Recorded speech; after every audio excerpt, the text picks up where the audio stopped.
Assalamualaikum warahmatullahi wabarakatuh. Psikologi populer kembali hadir menjumpai Anda bersama saya, Rifda Alda Ufaira.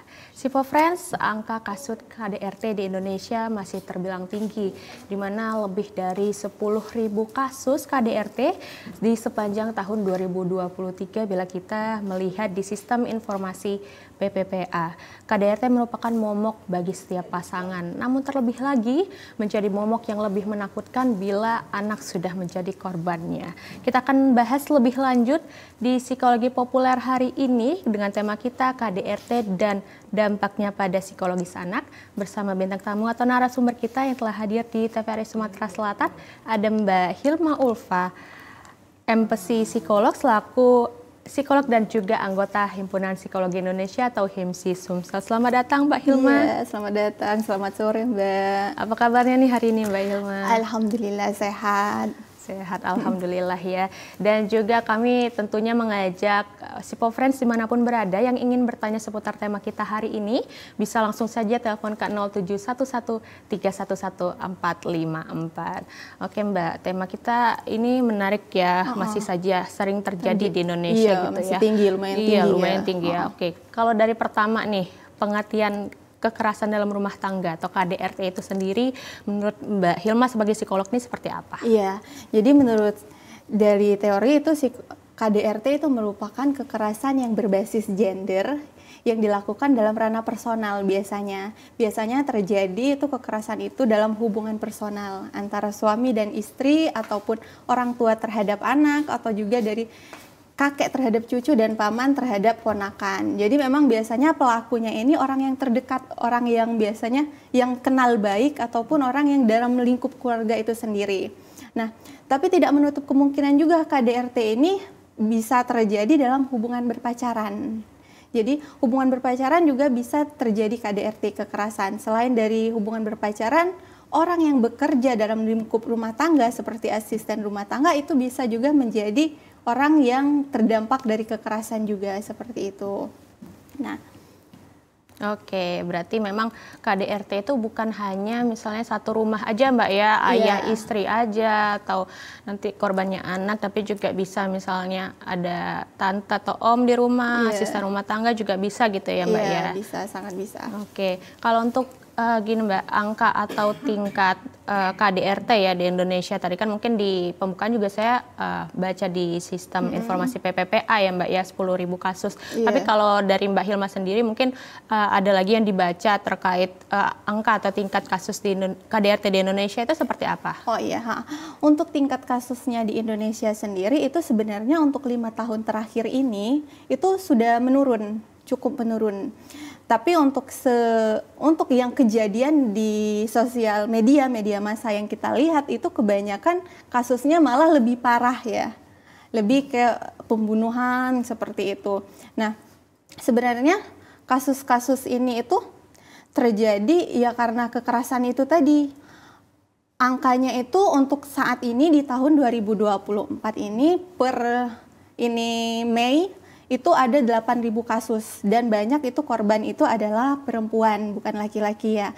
Perempuan itu ada 7.000 kasus dan laki-laki itu ada 1.000 kasus. Nah, untuk undang-undangnya sendiri itu sebenarnya itu udah ada peraturan perundang-undangan itu nomor 23 tahun 2004 yang membahas mengenai penghapusan kekerasan dalam rumah tangga.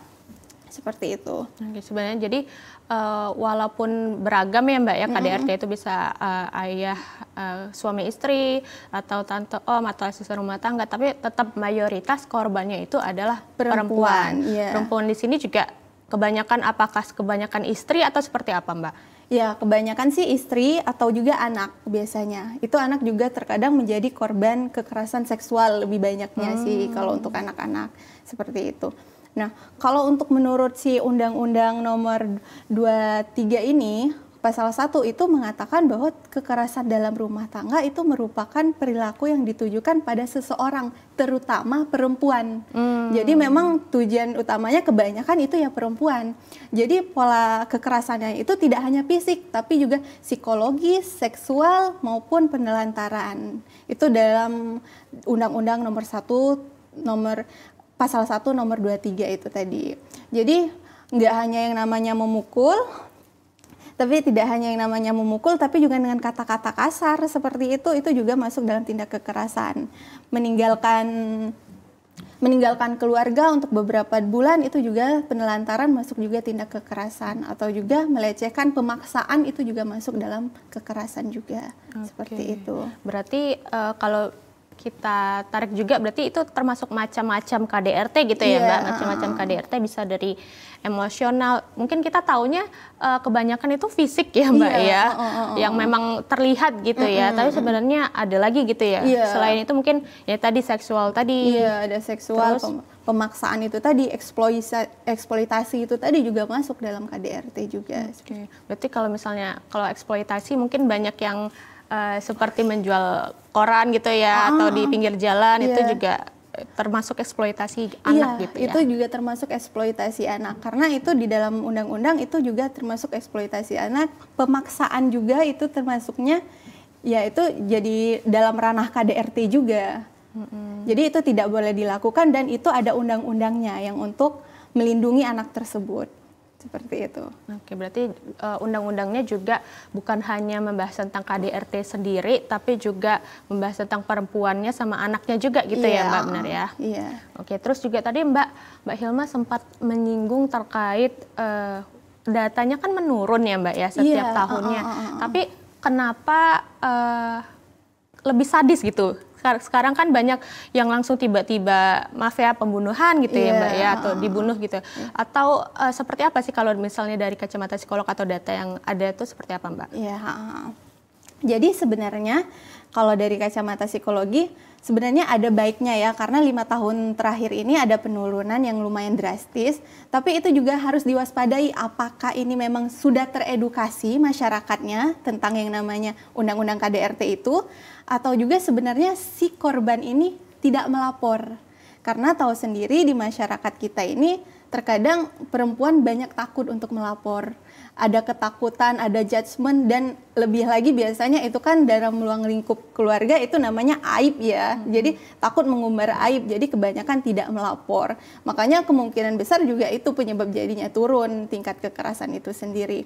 Nah, karena tidak melapor yang namanya orang tindak kekerasan ya bisa berulang-ulang kali ya. Jadi makanya ujungnya itu ya lebih membahayakan seperti itu. Jadi sebenarnya tujuan undang-undang itu kan juga supaya kita melindungi korban gitu ya Mbak ya. Sebenarnya jangan takut untuk kita melapor gitu ya kalau memang sudah terjadi atau kita menjadi korban KDRT, betul ya Mbak ya?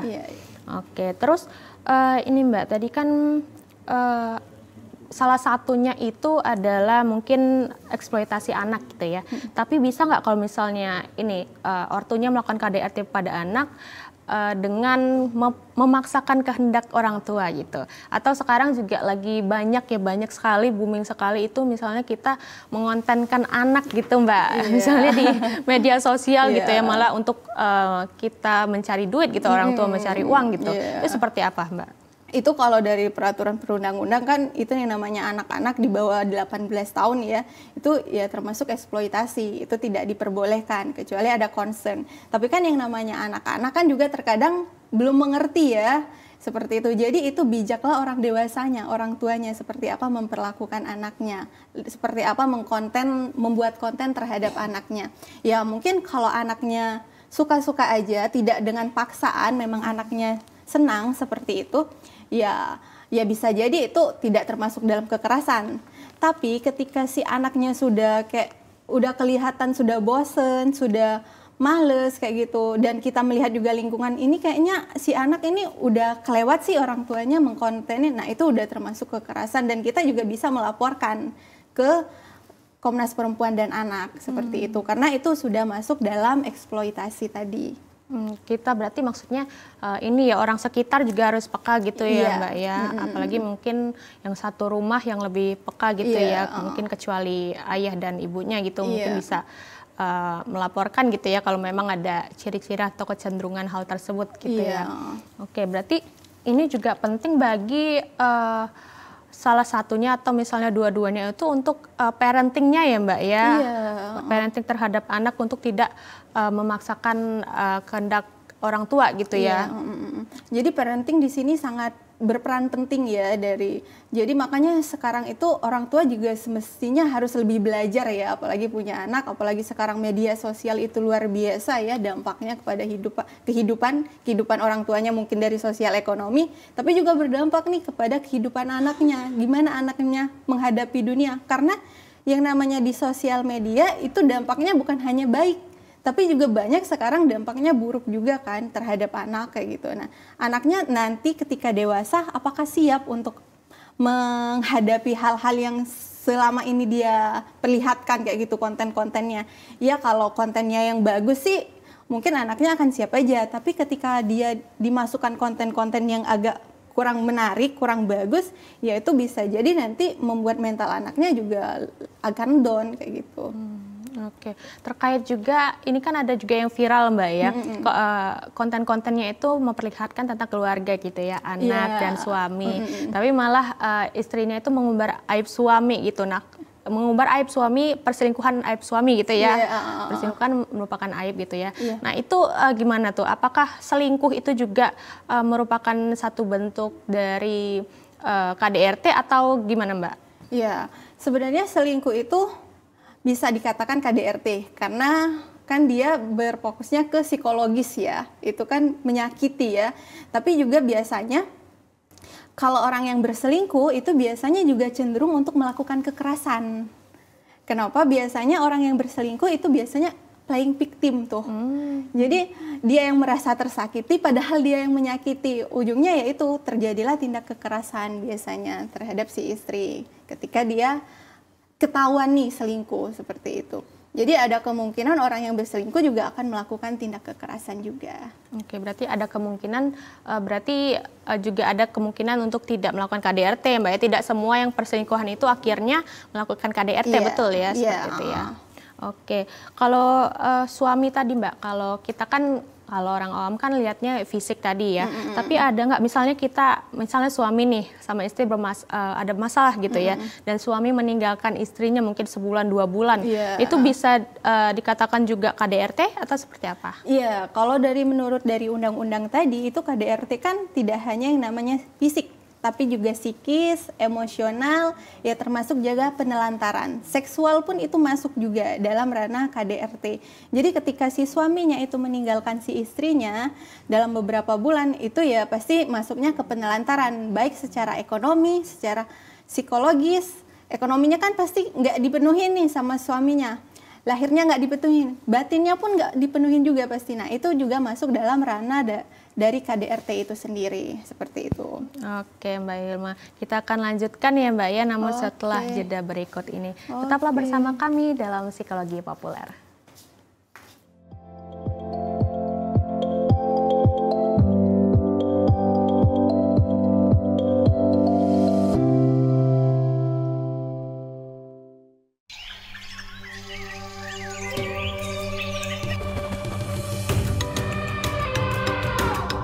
Taman Nasional Waikambas, kawasan konservasi dengan luas sekitar 125.000 hektar, kaya akan satwa liar dan menjadi habitat gajah Sumatera, Elepas maximus sumatranus.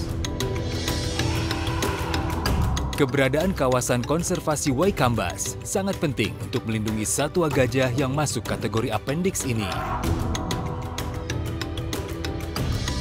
Dan inilah lokasi tempat keseharianku sebagai seorang mahout. Interaksiku bersama hewan besar ini membangun keterikatan emosi layaknya orang tua dan anak.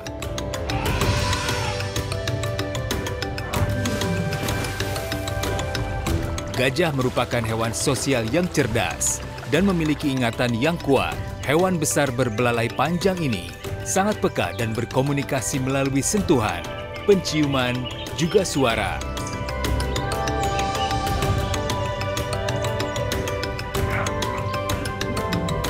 Konflik gajah dengan manusia, penyusutan hutan habitat alami gajah, dan perdagangan gading ilegal menyebabkan gajah diambang kepunahan.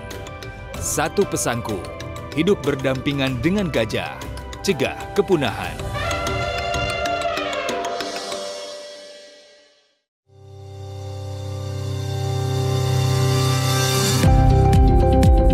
TVRI Sumatera Selatan merupakan bagian dari lembaga penyiaran publik TVRI Media Pemersatu Bangsa. Kami siap untuk menjadi yang terdepan dalam teknologi penyiaran digital, mewujudkan konvergensi media dalam bentuk layanan multiplatform.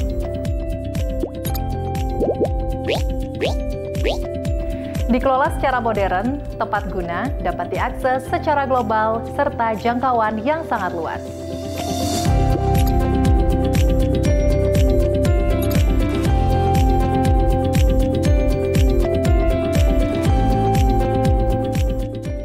TVRI Sumatera Selatan hadir dengan tayangan bermutu, mencerahkan, serta syarat dengan kearifan lokal.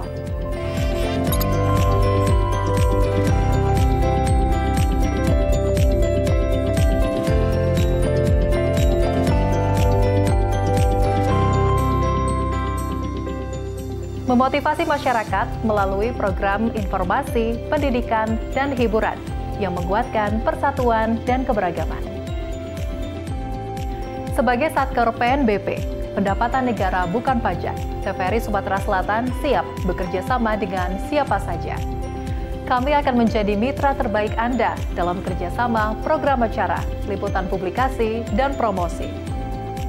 TVRI, Media Pemersatu Bangsa.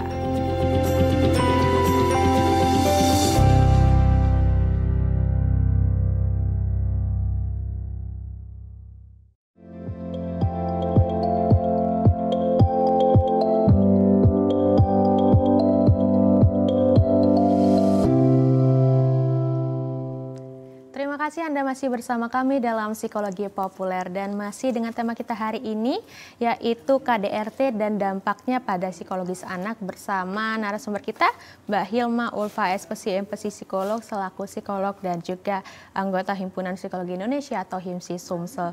Dan kami juga masih mengajak si Pop Friends dimanapun berada yang ingin bertanya seputar tema kita hari ini, tema yang sangat menarik yang lekat dengan kehidupan sehari-hari tentunya ya. Langsung bisa saja telepon ke 0711311454. Baik Mbak, kita lanjutkan ya Mbak ya. Tadi sudah mungkin KDRT secara umum. Kita masuk lagi nih ke penyebab KDRT nih Mbak. Apa saja sih Mbak Hilma? Oke, untuk penyebab KDRT itu sendiri, kalau dari teori psikologi itu ada tiga teori yang mendasari orang melakukan kekerasan itu sendiri. Biasanya teori pertama itu menjelaskan bahwa teori biologis. Jadi di teori ini menjelaskan bahwa manusia itu pada dasarnya mirip seperti hewan yang memiliki insting untuk agresivitas ya. Nah, di sini juga di teori ini juga dijelaskan oleh Sigmund Freud, salah satu bapak psikologi kita juga ya, bapak populer. Nah, dia mengatakan bahwa manusia itu memang pada dasarnya ada keinginan untuk kematian, untuk menyakiti, untuk membunuh seperti itu. Itu yang menyebabkan seseorang untuk melakukan kekerasan. Memang pada dasarnya sejak lahir memang manusia itu membawa yang namanya insting untuk agresivitas seperti itu tadi. Nah, untuk teori yang kedua itu teori frustrasi agresi, di mana teori ini menyatakan bahwa ketika orang yang frustrasi, ketika orang yang memiliki masalah di dalam dirinya itu cenderung untuk melakukan kekerasan. Jadi di sini juga biasanya orang-orang yang frustrasi itu akan mengeluarkan bentuk kekerasannya itu kepada lingkungannya, kepada orang terdekat, orang di luar dirinya. Nah, untuk teori yang ketiga sendiri itu mengatakan bahwa orang yang melakukan kekerasan itu biasanya orang yang tidak memiliki hubungan yang baik dengan lingkungannya. Orang yang mungkin hubungannya kaku terhadap lingkungannya, hubungan terhadap personalnya dengan pasangan ataupun dengan keluarganya sendiri. Nah, itu juga ketika dia tidak menemukan hubungan yang baik, hubungan itu tidak memuaskan bagi dirinya, itu juga bisa menyebabkan kekerasan. Nah, untuk di Indonesia sendiri itu kebanyakan penyebab kekerasan itu tidak hanya gender ya, tidak hanya perempuan terhadap laki-laki terhadap perempuan, tapi ada juga yang perempuan melakukan kekerasan terhadap laki-laki seperti itu. Nah, kebanyakan apa sih penyebabnya KDRT itu sendiri? Penyebabnya biasanya yang pertama kurang komunikasi. Komunikasi ini sangat penting ya, apalagi dalam berhubungan ya, apalagi dengan suami, dengan pasangan seperti itu, komunikasi itu penting. Nah, ketika biasanya itu ditemukan pada usia pernikahan 5 tahun ke atas, ketika seseorang yang udah menikah lama biasanya komunikasinya itu cenderung menurun, cenderung berkurang, sehingga sering terjadi clash kayak gitu, sering terjadi miskomunikasi. Nah, itu akhirnya juga menjadi pertikaian dan akhirnya menyebabkan kekerasan.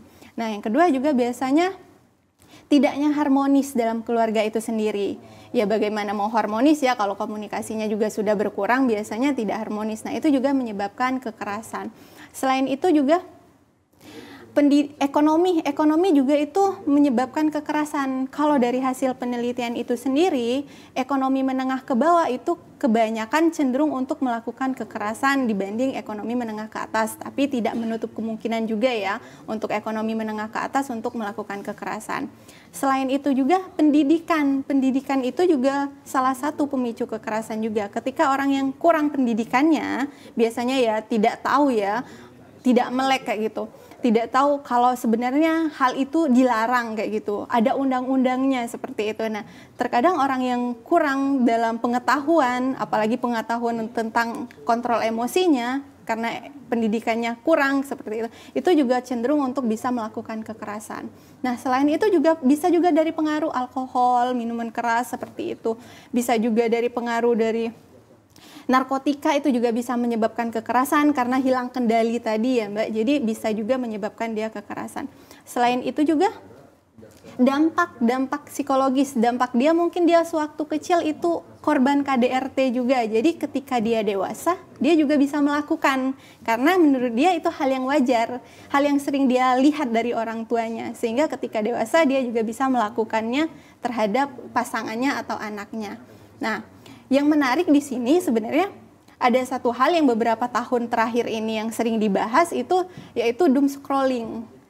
Efek negatif dari tontonan yang kita lihat setiap hari di media massa. Ketika kita mengakses media massa setiap hari dan kontennya negatif, itu juga bisa berdampak pada diri kita, bisa berdampak pada psikologis kita, baik kita akan menjadi korban kekerasan atau pelaku kekerasan itu sendiri, seperti itu. Oke, berarti memang sebenarnya banyak ya Mbak ya penyebab dari KDRT, tidak bisa kayak kita mengeneralisasi ya penyebab dari KDRT itu sendiri ya Mbak ya.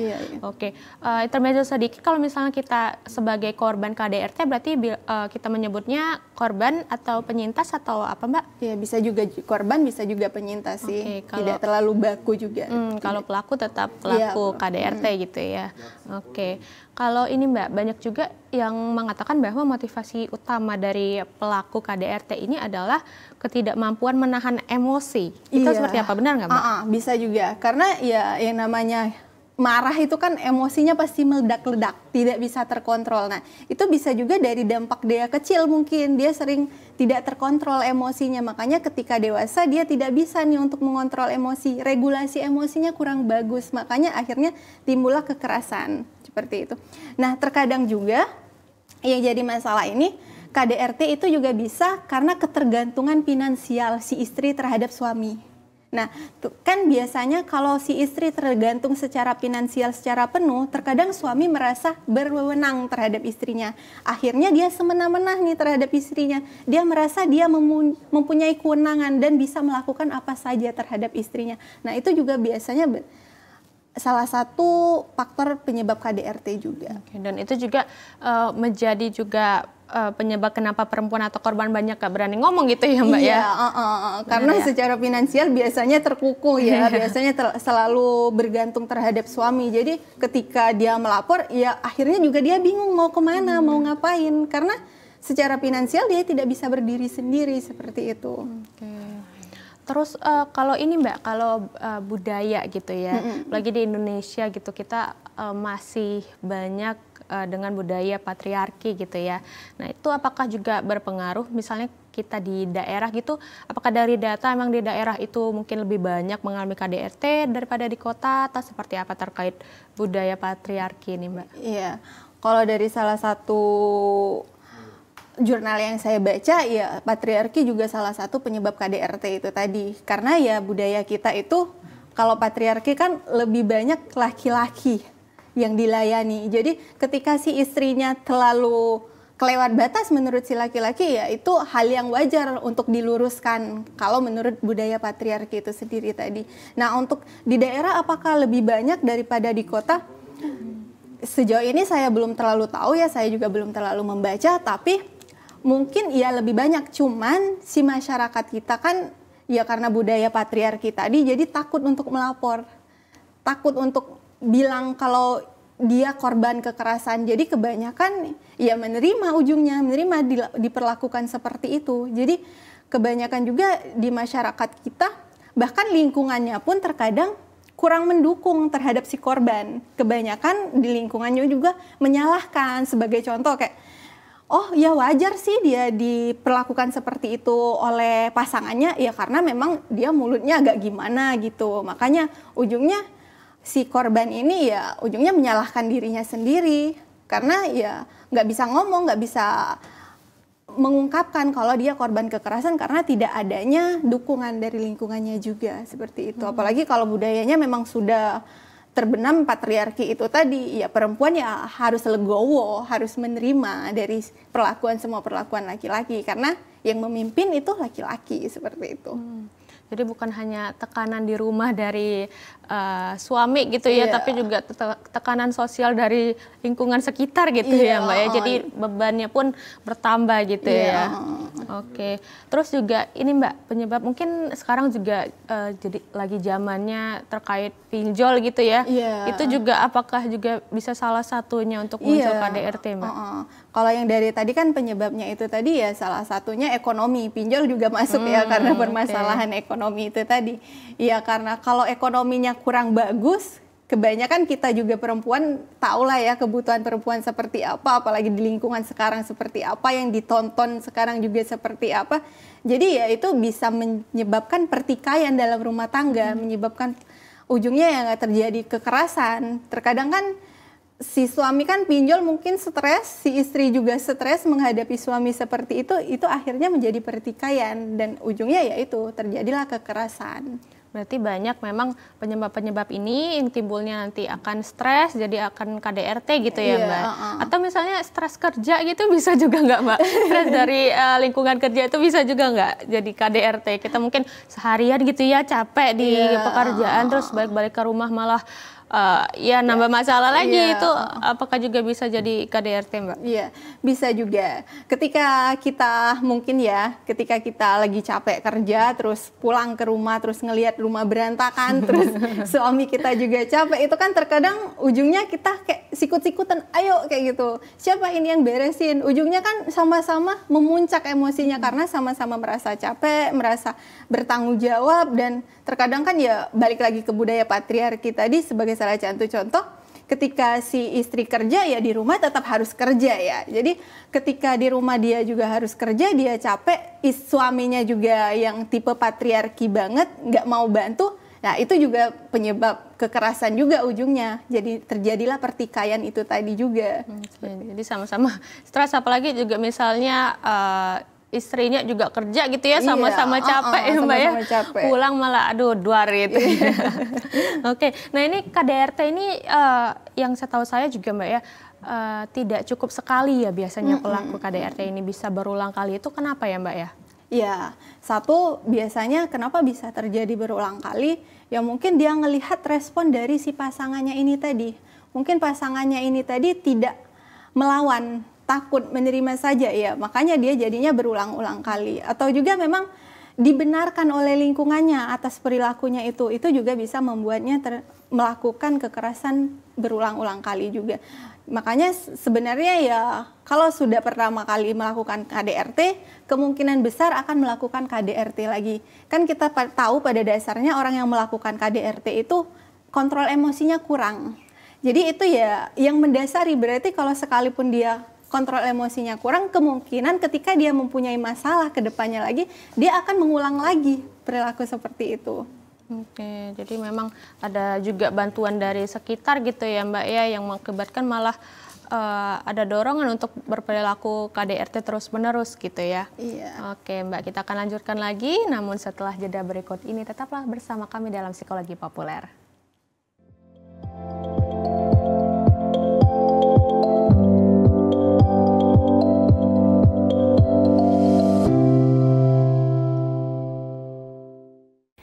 TVRI Sumatera Selatan merupakan lembaga penyiaran publik yang menyajikan program acara berupa informasi, pendidikan, dan hiburan.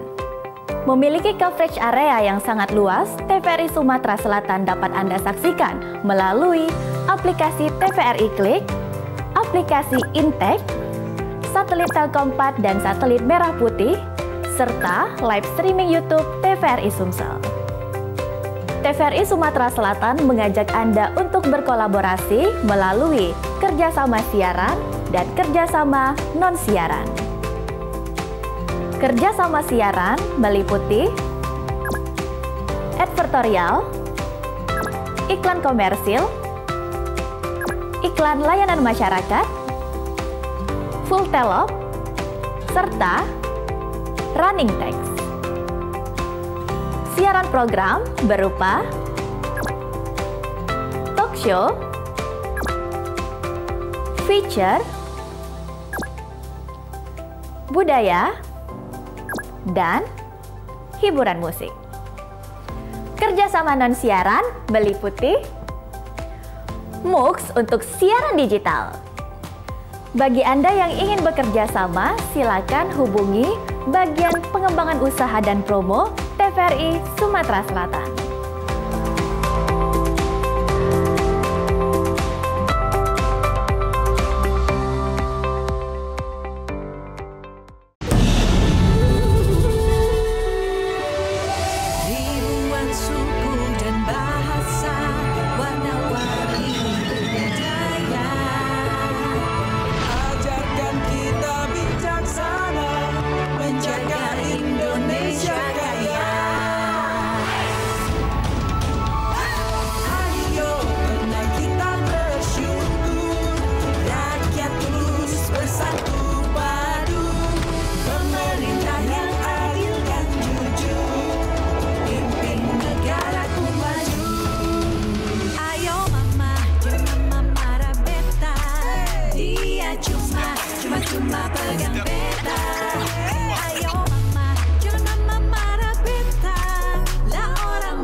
Terima kasih Anda masih bersama kami dalam Psikologi Populer yang hari ini masih membahas tentang KDRT dan dampaknya pada psikologis anak bersama narasumber kita dan Mbak Hilma Ulfa SPSI MPSI Psikolog selaku psikolog dan tentunya sebagai anggota Himpunan Psikologi Indonesia atau HIMSI wilayah Sumatera Selatan. Oke, kita lanjutkan lagi ya Mbak ya, terkait tadi kan sudah penyebab KDRT. Sekarang mungkin dampak KDRT terhadap anak ya, itu ada apa saja sih Mbak Hilma? Untuk dampaknya sendiri terhadap anak itu bisa dampak secara fisik ataupun secara psikologis. Nah, untuk yang fisik dulu ya. Untuk yang fisik bisa jadi terjadi ketika si anak ini kan biasanya yang namanya KDRT terkadang dilakukan di depan anak nih, dan anak biasanya melihat.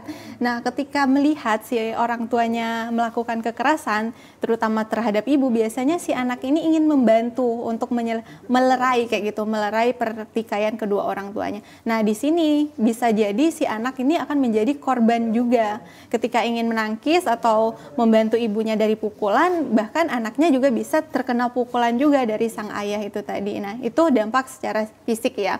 Bisa juga secara fisik dan psikologis ketika si istri korban kekerasan itu tadi, biasanya kan dia tidak bisa meluapkan emosinya, tidak bisa membalas terhadap si suaminya yang melakukan KDRT itu sendiri. Sehingga terkadang dia juga melampiaskan itu terhadap anaknya, baik fisik maupun verbal, karena ya mengeluarkan emosi dia tadi, emosi negatif dia tadi.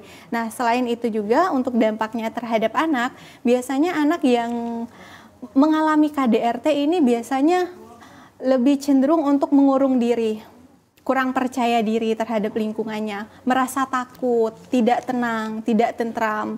Biasanya anak yang korban KDRT ini juga biasanya susah untuk mengungkapkan emosi positifnya, susah untuk mengungkapkan rasa cinta secara tulus. Biasanya dia menganggap, oh mencintai itu seperti itu, oh menyelesaikan masalah itu dengan kekerasan, seperti itu. Dia tidak tahu mengontrol emosi, dia tidak tahu cara meregulasi emosi ketika menghadapi stres, menghadapi masalah, dia tidak bisa untuk meregulasi itu semua. Makanya itu dampak negatifnya. Kita bisa lihat juga di lingkungan kita ketika anak-anaknya biasanya aktif kayak gitu, ceria, tiba-tiba mengurung diri, menarik diri, itu bisa juga terindikasi dari korban KDRT, atau juga sekarang kan lagi banyak juga viral bullying ya. Karena hampir sama itu dampaknya terhadap anak seperti itu. Bisa juga anaknya menjadi agresif banget seperti itu.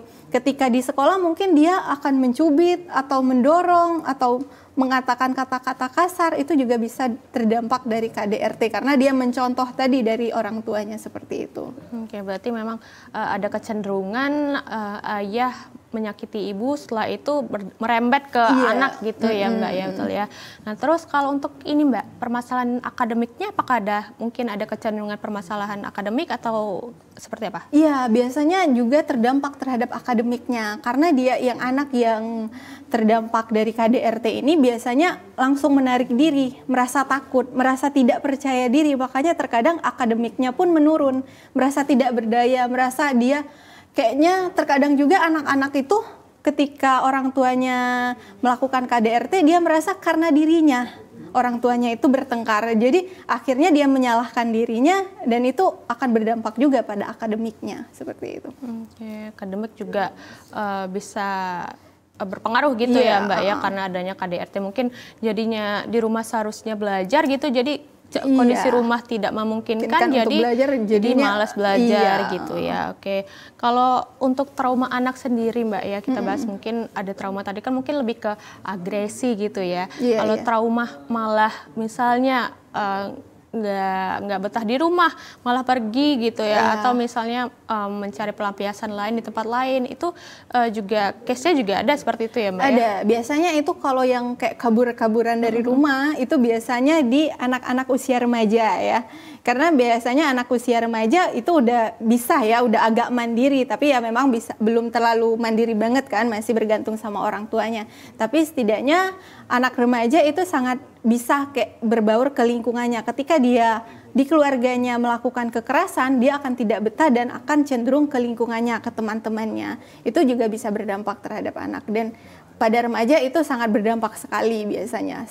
Akan kelihatan karena dia keluar dari rumah. Kalau si anak-anak tadi kan tetap di dalam rumah karena dia tidak bisa keluar dari rumah seperti itu. Oke, nah terkait mungkin karena Mbak Hilma sudah mengaitkan ke remaja gitu ya, mungkin ada usia-usia yang ada kecenderungan nih Mbak, mungkin lebih ke perilakunya, efeknya perilakunya jadi seperti ini, atau di remaja seperti ini, atau ke dewasa seperti apa, itu ada nggak kecenderungannya? Kecenderungannya, ya kalau untuk keseluruhan tadi ya itu tadi ya, efeknya itu pasti kalau nggak agresivitas ya mengurung diri ya. Tapi kalau si anak-anak yang usia pra remaja itu agresivitasnya mungkin lebih ke kenakalan pada anak lah ya, pada anak usia dini lah ya, anak prasekolah yang mungkin masih di lingkup keluarga juga masih bisa dilihat. Tapi ketika anaknya yang sudah remaja, dia akan mungkin agresivitasnya mungkin lebih parah lagi, kenakalannya juga lebih parah lagi karena dia sudah terkontaminasi sama lingkungan di luarnya, sama lingkungan di sekitarnya seperti itu. Dia akan juga mencontoh, apalagi ketika si anaknya itu di rumah tidak betah, terus turun ke jalanan kayak gitu, ketemu temannya yang ternyata sama-sama mempunyai background yang sama, itu mereka akan berbaur dan itu membentuk sesuatu yang lebih bermasalah lagi ke depannya. Oke, terus juga ada kasus bullying juga semakin lama semakin banyak ya kasusnya, itu juga itu merupakan salah satu dampak dari KDRT juga bisa ya Mbak ya? Bisa.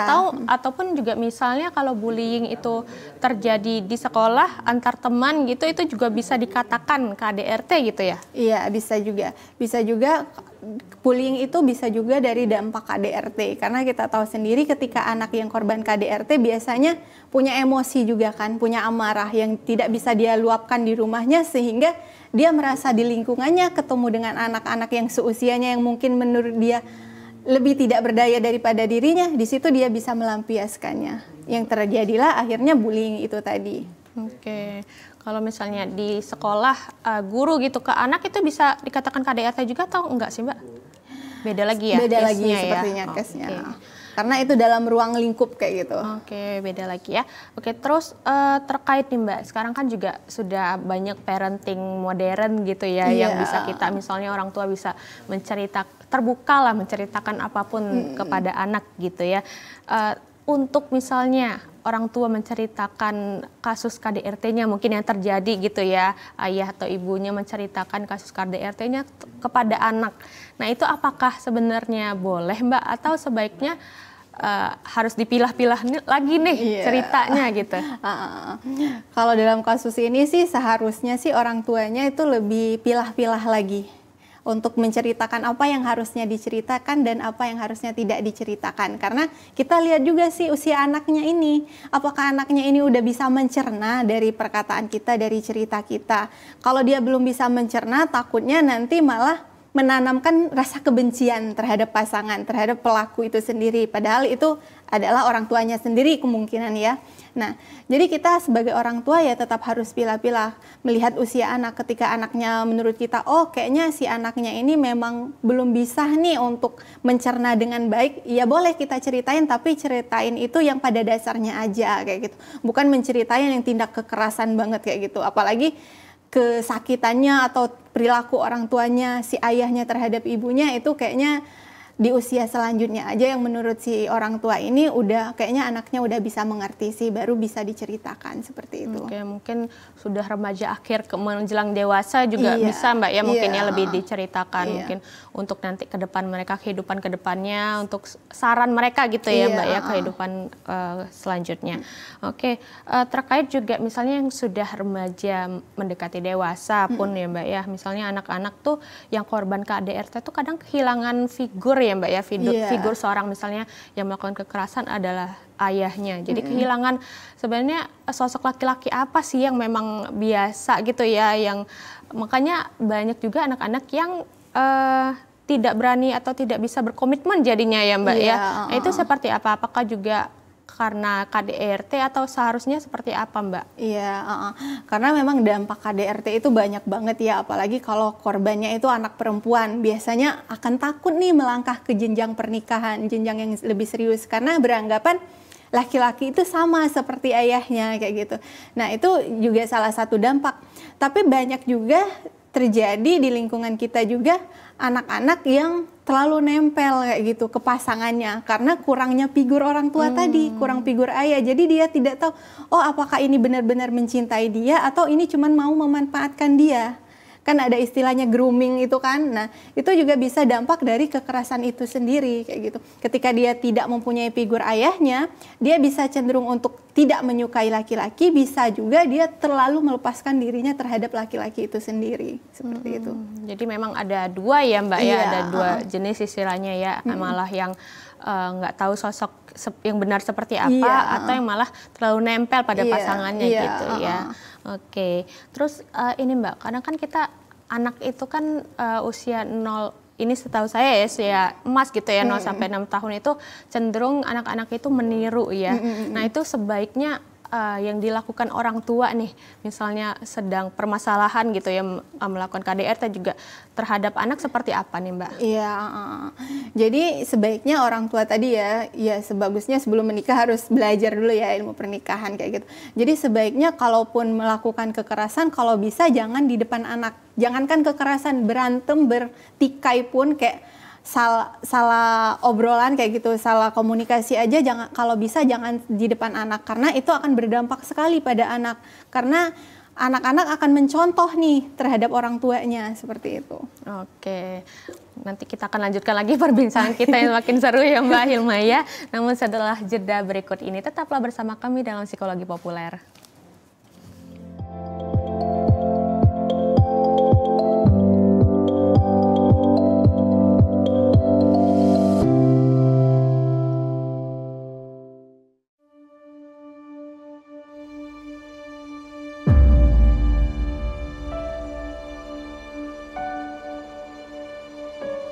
Kami menyadari perjuangan kami tak lagi mengangkat senjata. Daratnya turun, gitu ya. Melainkan tentang bagaimana meneruskan cita-cita bangsa, menciptakan generasi cerdas yang bermartabat.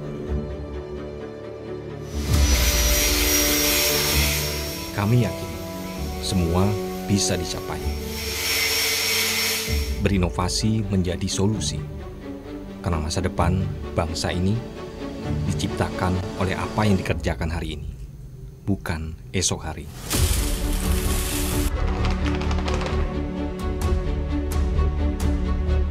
Kami sadar tak perlu menjadi yang hebat untuk membangun negeri ini, melainkan fokus mengembangkan kreativitas akan lebih berarti bagi yang menikmati.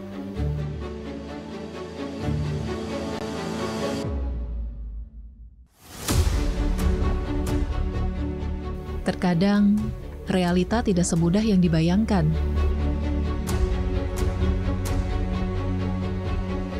Kami tak pernah menyerah pada apa yang dihadapi. Setelah ini, apakah ada pengolahan lebih lanjut lagi dari Bukan sebatas informasi, tapi tentang bagaimana mengabarkan kebenaran hari ini untuk perubahan di masa depan. Sampah bukan hanya tanggung jawab pemerintah saja, namun juga tanggung jawab kita semua. Demikian kondisi terkini kami laporkan. Siapapun dan dari manapun kami Tetap pemuda Indonesia.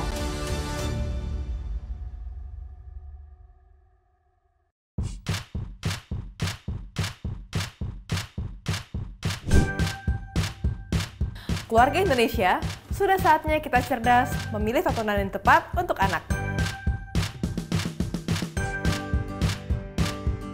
Karena tontonan yang ramah anak sangat penting untuk membentuk karakter dan tumbuh kembang anak. TVRI menghadirkan program-program tayangan yang edukatif dan aman untuk buah hati kita. Ayo,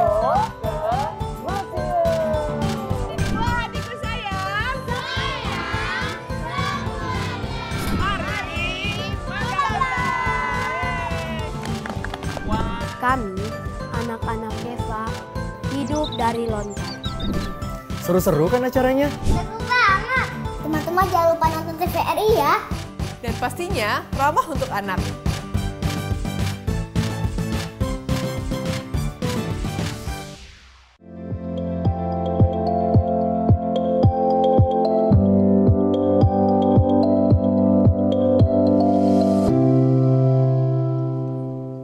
Terima kasih Anda masih bersama kami dalam Psikologi Populer dan masih juga dengan tema kita hari ini yaitu KDRT dan dampaknya pada psikologis anak bersama narasumber kita ada Mbak Hilma Ulfa, SPSI Psikolog selaku psikolog dan juga anggota Himpunan Psikologi Indonesia atau HIMSI Sumsel. Oke Mbak, di segmen terakhir ini mungkin langsung upaya penanganan KDRT gitu ya. Mungkin untuk menyikapi KDRT-nya itu seperti apa? Apakah ada langkah-langkah tertentu yang harus dilakukan gitu? Jadi untuk preventifnya ini, sebelum preventif untuk si korbannya dulu ya, apa yang harus dilakukan si korban ini sendiri. Jadi si korban ini harus yang pertama itu tidak menyalahkan dirinya sendiri. Karena kebanyakan korban KDRT ini merasa itu tuh memang benar salah dia, makanya dia diperlakukan seperti itu oleh pasangannya. Kebanyakan juga biasanya kayak istri itu, oh wajar sih suaminya kayak gitu karena akunya memang kelewat batas mungkin kayak gitu. Atau juga ke pasangan orang yang berpacaran biasanya juga kayak merasa wajar sih pasanganku, pacarku seperti itu perilakunya kasar karena dia terlalu sayang kayak gitu. Makanya dia merasa kayak yang dilakukan pasangannya itu benar dan dirinya itu salah kayak gitu. Memang itu yang terjadi pada dirinya dan itu wajar. Nah, di sini perempuan sebagai korban, kita sebagai korban siapapun itu, kita harus berani. jangan menyalahkan diri sendiri, karena pada dasarnya tidak ada orang yang berhak untuk menyakiti kita dan kita pun tidak berhak untuk menyakiti orang lain. Jadi tidak ada salahnya pada diri Anda sebagai korban. Itu pure salah sebagai pelaku karena dia tidak bisa mengontrol emosinya, seperti itu. Yang kedua itu harus bersikap tegas. Jadi korban itu harus bersikap tegas. Ketika menjadi korban KDRT itu harus dilawan. Kalaupun tidak bisa dilawan itu harus dilaporkan. Harus ada tindak tegas. Jangan menerima kayak gitu. Terus yang ketiga itu harus mengumpulkan bukti, karena kan kita perlu juga melaporkan seperti itu. Jadi kita harus mengumpulkan bukti, baik itu foto, video, ataupun kita harus melakukan visum ketika kita menjadi korban KDRT. Terus yang terakhir itu kita bisa melaporkan. Kan sekarang juga ada yang namanya Kemenpa, Kementerian Perempuan dan Anak, Pemberdayaan Perempuan dan Anak, kita juga bisa melaporkan ke sana. Seperti itu. Bisa juga kita melaporkan ke RT RW ataupun kepolisian setempat juga, seperti itu. Nah, untuk preventifnya sendiri seperti apa sih? Apa yang harus dilakukan agar tidak terjadi kekerasan dalam rumah tangga secara terus-menerus atau mengurangilah dampak KDRT terhadap rumah tangga kayak gitu. Yang pertama itu harusnya adanya edukasi sebelum pernikahan. Itulah adanya pentingnya konseling pernikahan. Biasanya kalau di agama kita sendiri, agama Islam itu sekarang udah ada tuh bimbingan konseling pernikahan di KUA. Dan setahu saya itu di agama lain itu juga udah ada beberapa yang melakukan konseling pernikahan sebelum konseling pernikahan sebelum menikah kayak gitu. Nah, kalaupun masih perlu banget untuk mengetahui kayak kepribadian pasangan, bagaimana cara mengelola emosi, bagaimana cara berumah tangga ke depannya kayak gitu, apa yang biasanya dihadapi, masalah apa kayak gitu. Nah, itu bisa juga pasangan-pasangan muda yang ingin menikah itu konseling ke psikolog-psikolog terdekat, karena sekarang banyak sekali psikolog juga yang membuka layanan jasa konseling pernikahan seperti itu.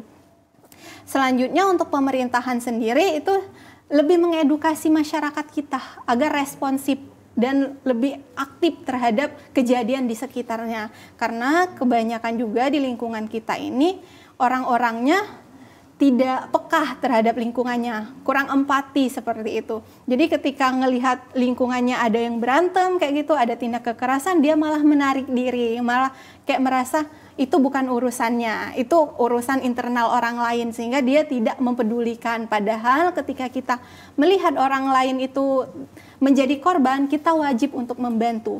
Baik itu membantu melaporkan atau membantu secara langsung, seperti itu.